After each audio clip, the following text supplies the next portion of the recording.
दिनै बिटिसिनि सिङाव जोंहा जिखिनि दङमोन बेफोरबो बांसिन गोख्रों जानांगौआ मा होनगोन बेखौ इलेक्शन जानानै दासिम जायफ्रा बिबानाव दं सासनाव दं दिनै जों हयतो बे गोदान आफादनि आन्दोआवबो बिदि माबाफोर थानो हागौ मोननाय मोनि मावनो हानाय हायै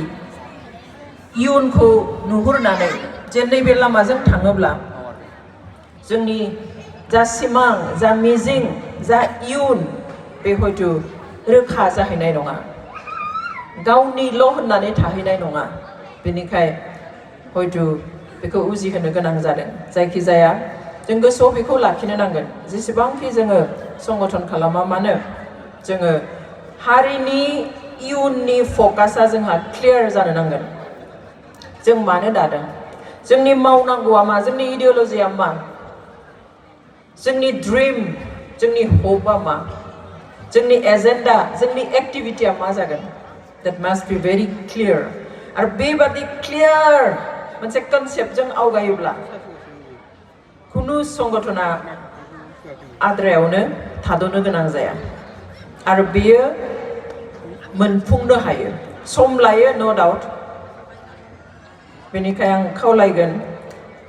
जे नोंथांमोना दिनै बिटिसिनि बाहेरायाव थानाय जेसेबांखि बर' रायजो राजाफोर बे बर' रायजो राजाया नोंथांमोननि मोननो गोनां गलखौ जाहाथे गोसोआव लाखियो गुबुनजों मार्ज जानानै गुबुनजों फुरा माने गोरोबफानानै गावनि सिनायथि गैयि गावनि मोनदांथि गैयि गावनि हास्थायनाय गैयि गावनि मावफुंनो लुबैयि बेफोर जाहाथे जाया जों गुबुनजों थानानै खामानि मावनो हायो बेयाव जोंहा आपत्ति गैया मावनांगोनबो हारसिङै गासैबो हाया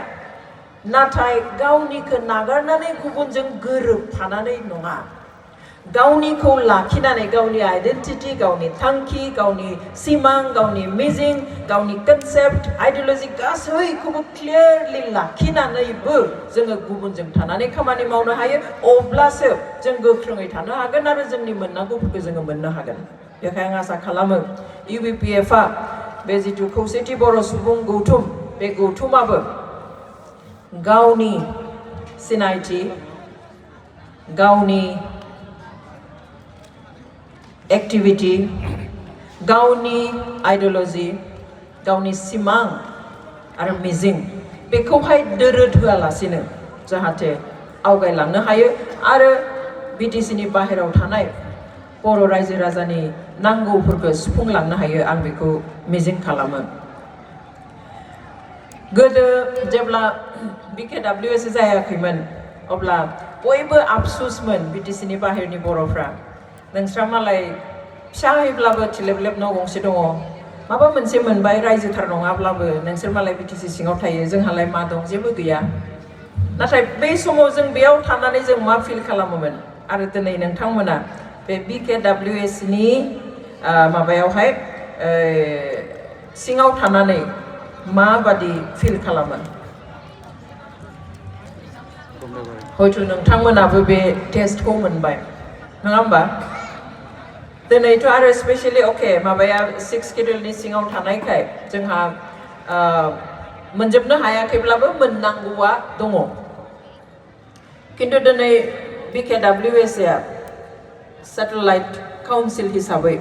बेसेबां जाफुंहोनो हादों दिनै सुक्ति जानाया बोसोरबा जाबाय दाख्लै 27 तारिखआव आरो गभर्नमेन्ट हिसाबै ओरैनो केयारटेकार हिसाबै नायनाया बोसोरब्रै जानोसै स' बेखिनि समाव मा खामानि मावनो हादों जों बेफोरखौबो हिसाब खालामनो नांगोन नायनो नांगोन सोरबाया हिसाब खालामबासो सोरबाया नायब्लासो मावग्राफ्रा मावनोबो मा मोनो थुलुंगा मोनो थालांनायखौ दिन्थिनानैबो होनांगोन जायखौ बुंनोबो नांगोन आरो बुंनोबो हानांगोन आं आसा खालामगोन नोंथांमोना बाहेरानि बिटिसिनि बाहेरानि BKWS नि सिङाव थानाय गासैबो बर' रायजो राजाया एसेबांखिनिखौ एटलिस्ट सांग्रां जानो नांगोन जे नोंथांमोनहा बे सुक्तिनि गेजेरजों मा मोननांगौमोन मा जानांगौमोन दिनैसिम मा जाफैनांगौमोन बेनि बागै साफ्रोमबो सांग्रां जानांगोन आरो साफ्रोमबो खर' दैखांनानै भइस रेज खालामनो नांगोन एबा आवाज होनो नांगोन दिनैसिम मा होनगोन बेखौ इलेक्शन जानानै दासिम मोनसे एप्रुभ जानाय बडि नङा ओरैनो बिबान होनानै सालायजानाय थ' बेबादियाव बेसेबां गोसो होनानै खामानि मावनो हागोन बेबादियावहाय बेसेबां गोख्रोङै खामानि मावनो हागोन बेबादियाव बेसेबां नांगौखौ गुबुननिफ्राय बिनो हागोन बेनिखायनो बेखौ लिगेलाइज खालामनो थाखाय नारसिननाया मोजां होननानै आं सानो खारन समा बोसोरसे बोसोरनैनि खोथा नङा इट्स 4 years जालांबाय फेब्रुवारियाव जानोसै बोथोर स' बेनिखाय बेफोर खोथाखौ गोसोआव लाखिनानै जोङो रायजो हिसाबैबो आवाज दैखांबाय थानांगोन बे नङा जे माबा मोनसे दानानै होबाय बेयाव थानाय सानैसो मानसियानो गासैखौबो मावजोबनो हागोन बेबो नङा बिसोर मा माबायावहाय बोनजानानै दङ मानो हाया जानानै दङ मा कम्पालसन दङ मा रेस्ट्रिक्सन दङ बेखौबो जोङो नायनो नांगोन आं आसा खालामो UBPFआ बेनि फारसे गोख्रों नोजोर होगोन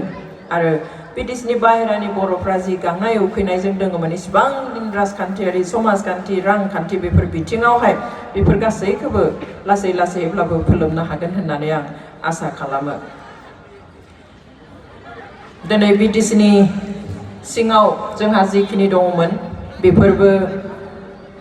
बांसिन गोख्रों जानांगौआ गुरै जाबोनो हमदों दहाय चिफ गेस्टआबो बुंलांबाय गोदो जोंहा जि सिस्टेम दङमोन जिखुनु 6 स्केड्युलनि सिङाव थानाय बे काउन्सिलफ्रावहाय 3rd 4th ग्रेडफोरखौ गावनो थिसनना होनो हानायनि सिस्टेम दङमोन नाथाय दिनै बे गैलिया बे गैलियानि आन्दोआव दिनै आसाम सरकारा खालामदों खिन्थु जोंनि मानसिफ्रा जुदि गोख्रों मोनब्ला नो होनना बुंनायमोनब्ला हयथ' बेखिनियाबो जानाय नङामोन गुबुनाथ' नाख्रेबनो सोबख'नो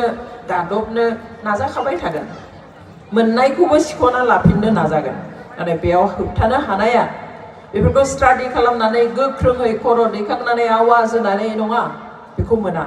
बेयावनो थानांगोन होननानै बुंनो हानाय जोंनि गेजेराव दिनै बेसेबाङा दङ बेखौ आरो खिन्थु रायजो राजानिफ्रायबाबो जाजोबा जायफ्रा बिबानाव दं सासनाव दं मिन्थिथारो बिथांमोना खिन्थु खर' दैखांनानै बुंनांगोन जायफ्रा जोंनि रिप्रेजेन्टेटिभ जोंनि थान्दै जायफोरखौ जोङो सायख'नानै हरदों जोंनि थाखाय बाथ्रा बुंनो बिथांमोना खिन्थु बुंथारनांगोन जोंनि डेम'क्रेसिनि सिस्टेमावहाय गासैबो रायजोआनो थांनानै सोरखारनियाव खोथा बुंहैनो हाया बेनिखायनो जोङो साफा जों मानसि सायख'नानै हरनांगौ जायो जोङो इलेक्शननि गेजेरजों भट होनानै जोङो देरहाहोयो जाहाथे बिथांमोना जोंनि खोथाखौ बुंहैनो हायो आरो बेनो जाबाय जोंनि डेम'क्रेसिनि